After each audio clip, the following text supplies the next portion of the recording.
ಇವತ್ತು ಇಡೀ ದೇಶದಲ್ಲಿ ಪಲ್ಸ್ ಪೋಲಿಯೋ ಕಾರ್ಯಕ್ರಮ ನಡೀತಾ ಇದೆ.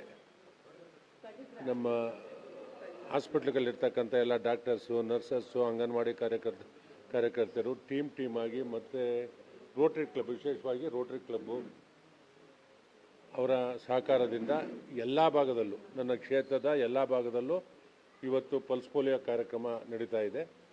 ಇದು ನಾನು ಇಡೀ ರಾಜ್ಯದ ಜನತೆಗೆ ಕರೆ ಕೊಡ್ತಕ್ಕಂಥದ್ದು. ಎಲ್ಲ ಮಕ್ಕಳಿಗೂ ಇದನ್ನು ಹಾಕಿಸ್ಬೇಕು. ಪಲ್ಸ್ ಪೋಲಿಯೋ ತಪ್ಪದೆ ಏನೇ ಕೆಲಸ ಕಾರ್ಯ ಇದ್ದರೂ ಪಲ್ಸ್ ಪೋಲಿಯೋ ಹನಿಯನ್ನು ಹಾಕಿಸ್ಬೇಕು ಅಂತ ವಿನಂತಿಯನ್ನು ಮಾಡ್ತೀನಿ. ಭಾರತದಲ್ಲಿ ಇನ್ನೂ ಈ ಸಲ ಪೋಲಿಯೋ ಮುಕ್ತವಾಗಿದೆ.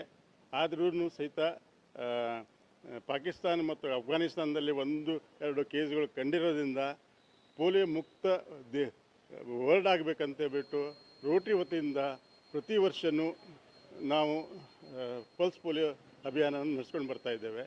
ಇದರಿಂದ ದೇಶ ವರ್ಲ್ಡಲ್ಲೇ ಪೋಲಿಯೋ ಮುಕ್ತ ಮಾಡಬೇಕಂತ ಹೇಳೋದೇ ರೋಟರಿಯ ಧ್ಯೇಯ. ಈಗ ರೋಟರಿ ಸಂಸ್ಥೆ ಒಳ್ಳೆ ಕಾರ್ಯಗಳನ್ನು ಮಾಡ್ತಾ ಇದೆ. ವಿಶೇಷವಾಗಿ ಈ ರೀತಿಯ ಪೋಲಿಯೋ ಮುಕ್ತ ಭಾರತ ಕೈ ಜೋಡಿಸಿದೆ. ಎಷ್ಟು ತೃಪ್ತಿ ಇದೆ ಸರ್ ಸಂಸ್ಥೆ? ತುಂಬ ಸಂತೋಷವಾಗ್ತಾ ಇದೆ. ಇದೊಂದು ದೊಡ್ಡ ಕಾರ್ಯವನ್ನು ರೋಟರಿ ಸಂಸ್ಥೆ ಮಾಡ್ತಾ ಇದೆ ಅಂತ. ಅದಕ್ಕೆ ನಾವು ರೋಟರಿ ಇಂಟರ್ನ್ಯಾಷನಲ್ಗೆ ಧನ್ಯವಾದಗಳನ್ನು ಅರ್ಪಿಸ್ತಾ ಇದ್ದೇವೆ.